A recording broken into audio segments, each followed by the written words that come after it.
श्री स्वामी समर्थ. मी मोहिनी तुमच्या सगळ्यांचं परत एकदा स्वागत करते आपल्या नवीन एका ब्लॉगमध्ये. तर मी आज तुम्हाला स्वामींची अतिशय प्रभावी अशी सेवा, अतिशय प्रभावी असं व्रत म्हणजे स्वामींचे 11 गुरुवाराचं व्रत कसं करायचं आहे तेच मी तुम्हाला आज या व्हिडिओच्या माध्यमातून सांगणार आहे. स्वामी आपल्या सदैव सोबत असतात. स्वामी आपल्या मनामध्ये आहेत. स्वामींच्या फक्त नामस्मरणाने सुद्धा आपल्यावरती आलेले संकट आपल्याला न कळता स्वामी ते दूर करतात. आयुष्य म्हणल्यानंतर आयुष्यामध्ये अडचणी येतातच, पण त्या अडचणींना दूर करण्यासाठी आपल्या पण हातून सेवा घडावी यासाठी आपल्याला 11 गुरुवारचे स्वामींचे व्रत करायचे आहे. तर नेमकं स्वामींचे व्रत करताना अनेकांच्या मनामध्ये हे असतात की याच्या अटी काय आहेत, याचे नियम काय आहेत, 11 गुरुवार नेमकं करायचे कसे. तर मी थोडक्यात तुम्हाला त्याबद्दल आज माहिती सांगणार आहे. पहिली गोष्ट, तर आपल्याला स्वामींचे हे 11 गुरुवारचं व्रत करताना काही छोटे नियम आपल्याला पाळायचे आहेत. ते म्हणजेच की ह्या 11 गुरुवार जेव्हा होतात 3 महिन्यामध्ये आपले हे 11 गुरुवारचे व्रत होते. 11 गुरुवार आपल्याला हे करताना काही छोटे नियम, काही अटी आपल्याला पाळायच्या आहेत. त्या म्हणजे या आपलं पूर्ण 11 गुरुवारचं व्रत होईपर्यंत आपल्याला घरामध्ये मांसाहार करणं टाळायचं आहे आणि खाणंही टाळायचं आहे. त्याचबरोबर गुरुवारच्या दिवशी, व्रताच्या दिवशी ब्रह्मचार्याचं पालन आपल्याला करायचं आहे. त्याचबरोबर बऱ्याच जणांना आजकाल काय होतं की शुगरचा वगैरे त्रास आहे, तर उपवास करावाच का असं प्रत्येकांना असा प्रश्न पडतो. जर समजा तुम्हाला शक्य झालं तर तुम्ही म्हणजे दुपारी फराळ वगैरे करून संध्याकाळी जेवण करून असं पण तुम्ही हे व्रत करू शकता. जर तुम्हाला शक्यच नाही झालं, तब्येतीच्या तुमच्या समजा काही इश्यू असेल, तर तुम्ही जेवण करून पण उपवास न करता पण हे 11 गुरुवारचं व्रत करू शकतात. समजा स्त्रियांचं मासिक धर्म असेल त्यावेळेला एखादा गुरुवार तुम्ही पूजा नाहीत करू शकत, तर त्या दिवशी फक्त तुम्ही उपवास करा आणि स्वामींचे नामस्मरण आपण करू शकता. आपल्याला सहसा या दिवसामध्ये गावी जाणं किंवा शक्य झालं तर टाळायचं आहे. पण जर समजा गावाला जाणं आवश्यकच आहे, दुसऱ्या शहरामध्ये जाणं जर आवश्यकच असेल, तर त्यावेळेला तो गुरुवार स्किप करायचा आहे. म्हणजे तो गुरुवार आपल्याला धरायचा नाही आहे, तर त्याच्यानंतरच्या गुरुवारी आपल्याला पूजा मांडायची आहे स्वामींची. आणि त्या गुरुवारी फक्त आपल्याला उपवास, जर तुम्ही धरत असाल तर उपवास किंवा मग फक्त नामस्मरण आपल्याला करायचं आहे. असे छोटे नियम आहेत या व्रताचे, ते आपल्याला नक्कीच पाळायचे आहेत. त्याच्यानंतर आता ह्या पूजेची नेमकी मांडणी कशी आहे, तर अतिशय सोपी अशी स्वामींची ह्या आपल्याला व्रताची मांडणी करायची आहे. तर पाटावरती किंवा चौरंगावरती आपल्याला कपडा अंतरायचा आहे, पिवळ्या कलरचा किंवा लाल कलरचा. आपल्याकडे स्वामींचा फोटो असेल तर फोटो, किंवा जर तुमच्याकडे मूर्ती स्वामींची असेल तर ती आपल्याला त्या पाटावरती ठेवायची आहे.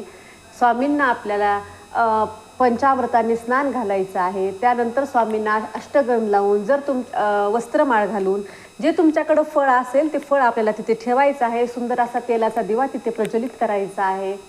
कलश मांडायचा आहे. गणपती स्वरूप सुपारीची पण आपल्याला तिथे पूजा करायची आहे.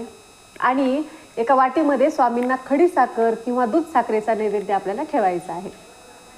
त्याच्यानंतर आपल्याला पूर्ण ही पूजेची मांडणी झाल्यानंतर जर स्त्रिया जर हे पारायण करत असतील, स्त्रिया जर हे व्रत करत असतील, तर त्यांनी हातामध्ये शक्य तुम्हाला झालं तर काचेची हिरवी बांगडी आपल्याला घालायची आहे. त्याचबरोबर शक्य झालं तर पिवळे वस्त्र आपल्याला ह्या पारायण करताना परिधान करायचे आहेत.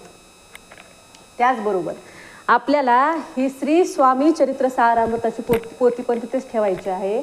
आणि आपल्याला या पारायणा हे व्रत करताना श्री स्वामी चरित्र सारामृतामधले 1 ते 21 अध्याय, पूर्ण अध्याय आपल्याला वाचायचे आहेत.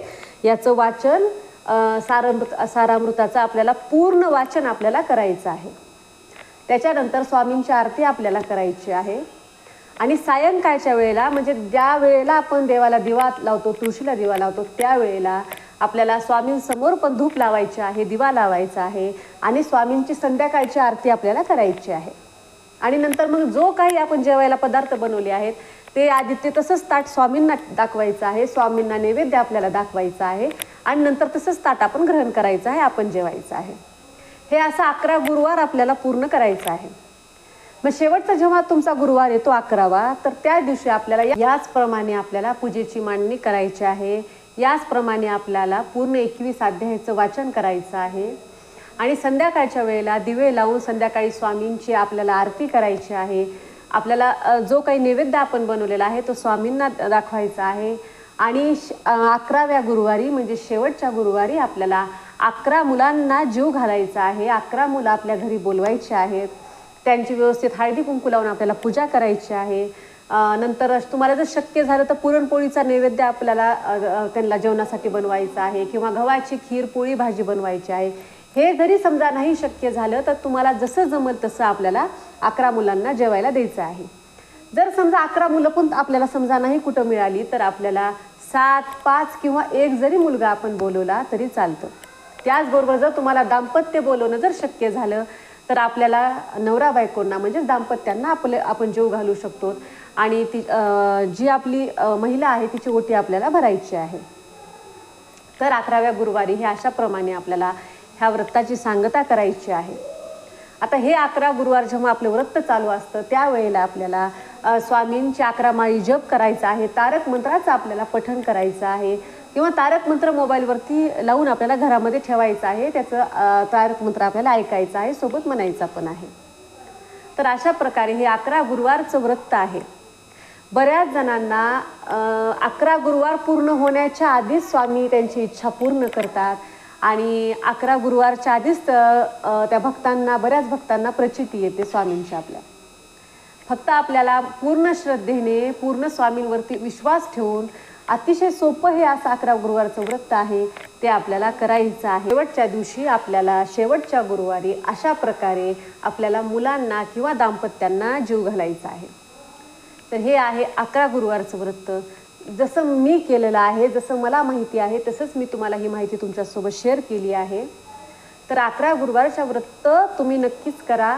याचं खूप असं फल आहे किंवा स्वामी लवकरात लवकर त्यांची प्रचिती आपल्याला दाखवतात, आपली इच्छा पूर्ण करतात. तर ही माहिती तुम्हाला कशी वाटली हे कमेंटमध्ये सांगा. आणि स्वामींची मोहीम